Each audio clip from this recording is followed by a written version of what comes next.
everybody, welcome back to another crafting session with me. I'm Stephanie from Gathered in the Kitchen, and today, as a part of our 12 days of DIY fall crafts, we are going to be styling a wooden tray that will sit on my ottoman. We're going to use a couple craft items that we're going to make, as well as some various items that I had laying around my house. So the first one is a candlestick, which there's actually a tutorial on gatheredinthekitchen.com about how I distressed these once brown candlesticks. We also have a candle.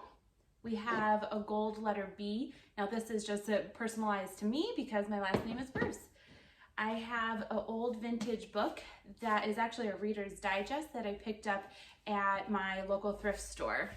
I have this cute little pumpkin item that has some like flowers on top of it. I also got this at a thrift store. And then I have a wooden tray that is an antique wooden tray that I picked up off of Facebook Marketplace. So I think the real takeaway here is to be a really thrifty shopper. You can buy a lot of really nice things secondhand.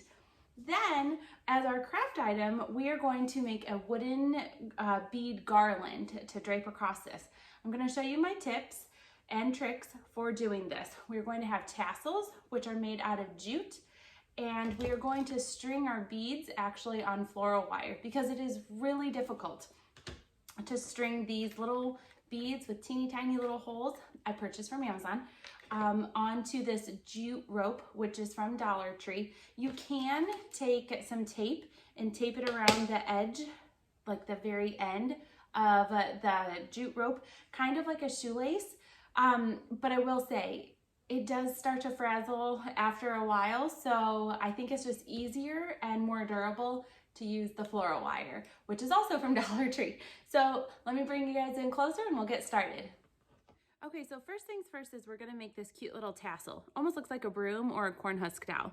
So we're gonna take our jute, find the end here, start to unravel it, and lay out your 4 fingers. And you're going to just pull the first bit a little bit longer and then start wrapping. You can kind of stretch out your fingers a little bit if you want your tassel to be a little longer. But we're just gonna do this probably about 20 times or so. That'll make a really nice thick tassel. You can do more or less depending on the thickness that you want your tassel to be.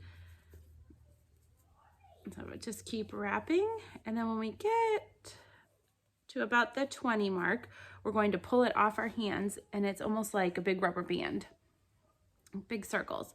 So now we have our strand that's left over. We're gonna cut that at the same length of where our loops end.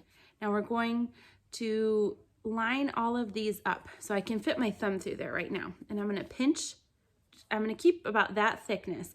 I'm going to take this excess little piece right here and I'm gonna wrap, but I still wanna be able to access these loops basically, because that's gonna go around our tassel. So just wrap it a couple times and tie a knot and double knot it to make sure it's nice and secure.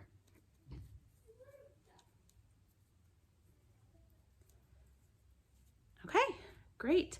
Now what we're going to do is the end that has the longer loops. So we only went towards about the top third of this. We're gonna go towards the bottom. We're gonna put our scissors inside of here, inside of all of those loops, and snip. Now, if we have any that are a little longer, just because of our starting and ending point, we're going to trim those up so they're all nice and even here. Trim them up. And now we have a really cute little tassel that will go on the bottom of our wood bead garland.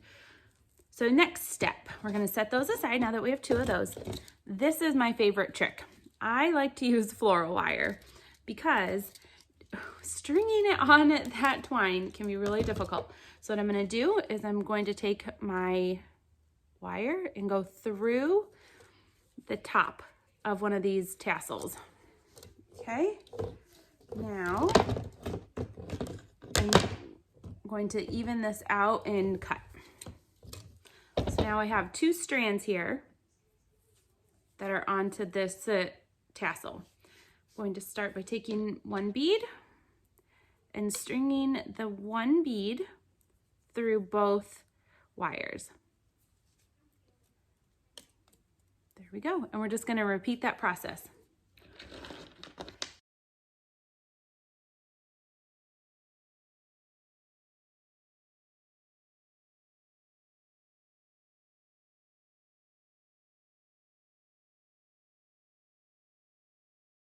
Okay, so I'm happy with this length right here because that will lay really nicely on my tray. I've got my wire ends right here, and I'm going to loop one side through my tassel.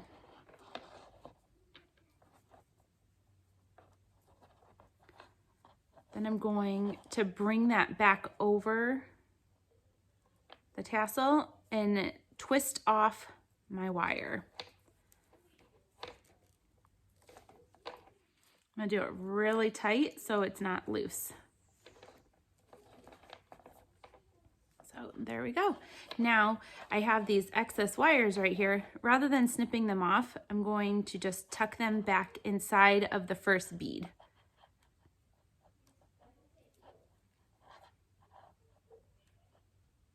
Okay, now that we have our wooden bead garland all made up, it's time to start styling our tray.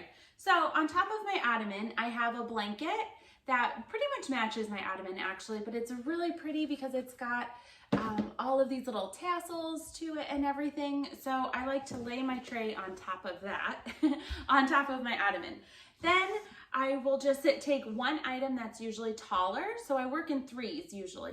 I know there's a lot of decorating tips out there for three, but I'll pick something that's a little taller. So I have this candlestick and I've got this book. I like to incorporate books into pretty much everything just because it elevates whatever you're working with. So we can either do it like this, put our pumpkin on top of our book and put our bee in front of the candle. And then this is why I like to use the wire. You can maneuver your bead garland any which way you want. So we could do it like that. We could switch this up, put our bee over there, except now I feel like we're a little off balance. So I like to work where there's balance. We can take the book, put that like that, keep the garland. I like the garland because it adds a little bit of texture to whatever you're working with, so it's not so solid plain. We could do it like that, but I think my favorite way was the first way. So let's move our book back over to here, put our pumpkin here, our bee in front of that, keep everything on kind of like an angle. All right, let's take a close look at it.